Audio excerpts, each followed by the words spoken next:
Hello guys, welcome back. ഇന്ന് നമുക്കൊരു തട്ടിക്കൂടി നെയ്ച്ചോറും ചിക്കൻ ഗ്രേവി ഉണ്ടാക്കിയാലോ.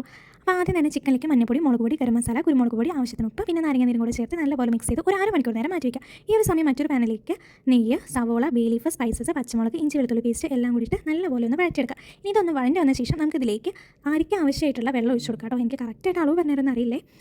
അതിലേക്ക് ആവശ്യത്തിന് ഉപ്പ് കൂടി ഇട്ട് കൊടുക്കാം. സത്യം പറഞ്ഞാൽ ഈ കുക്കിംഗ് എനിക്ക് ഒട്ടും ഇഷ്ടമില്ലാത്തൊരു ഫീൽഡായിരുന്നു. പക്ഷേ എന്ത് ചെയ്യാനാ, പ്രവാസിയായി പോയില്ലേടാ. ഇതൊക്കെ പഠിച്ചാലല്ലേ വല്ലതും കഴിക്കാൻ പറ്റുള്ളൂ. അങ്ങനെ വെള്ളം തിളച്ച ശേഷം നമുക്കതിലേക്ക് അരി ഇട്ട് കൊടുക്കാം. ഞാനിവിടെ യൂസ് ചെയ്യുന്നത് ബസ്മതി റൈസാണ് കേട്ടോ, കാരണം ഇന്ത്യയിൽ അതേ ഉള്ളൂ. എന്നിട്ട് നമുക്കിതൊന്ന് അടച്ച് വെച്ച് വേവിക്കാം. ഇടയ്ക്കൊന്ന് തുറന്ന് കൊടുത്തിട്ട് നമുക്ക് ഇളക്കി കൊടുക്കാം കേട്ടോ, അടുപ്പിടിക്കുക. അതുകൂടെ നോക്കണമല്ലോ. അപ്പോൾ ഏകദേശം നമ്മുടെ ഫുഡ് ഇവിടെ റെഡി ആയിട്ടുണ്ടേ. ഇനി ഇതിൻ്റെ മേലേക്ക് ഒന്ന് ഗാർണിഷ് ചെയ്യാൻ വേണ്ടിയിട്ട് വറുത്തുള്ളിയാണ് ഉദ്ദേശിച്ചത്, പക്ഷേ കരിഞ്ഞു പോയി.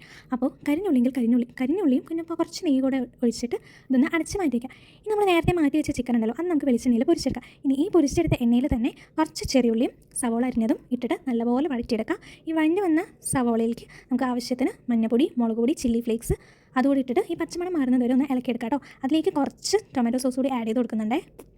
അതുകൂടെ നല്ലപോലെ മിക്സ് ചെയ്യുക. പിന്നെ ആവശ്യത്തിന് ഉപ്പിടുക, നല്ലപോലെ മിക്സ് ചെയ്യുക. കുറച്ച് വെള്ളം കൂടെ ഞാൻ ആഡ് ചെയ്ത് കൊടുക്കുന്നുണ്ട്.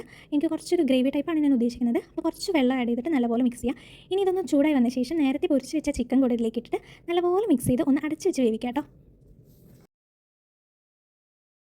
അപ്പോൾ നമ്മുടെ നെയ്ച്ചോറും ചിക്കൻ ഇവിടെ റെഡി ആയിട്ടുണ്ട് കേട്ടോ. സത്യം പറഞ്ഞാൽ ഇത്ര അടിപൊളിയായി വരുന്നത് ഞാൻ വിചാരിച്ചതന്നെയല്ല. ഭയങ്കര ഇഷ്ടമായി, നല്ല ടേസ്റ്റ് ഉണ്ടായിരുന്നു. നിങ്ങൾ എന്തായാലും ഈ റെസിപ്പി ട്രൈ ചെയ്ത് നോക്കണേ. അപ്പോൾ വീഡിയോ ഇഷ്ടമായിരുന്നുണ്ടെങ്കിൽ സപ്പോർട്ട് ചെയ്യാൻ മറക്കരുത്.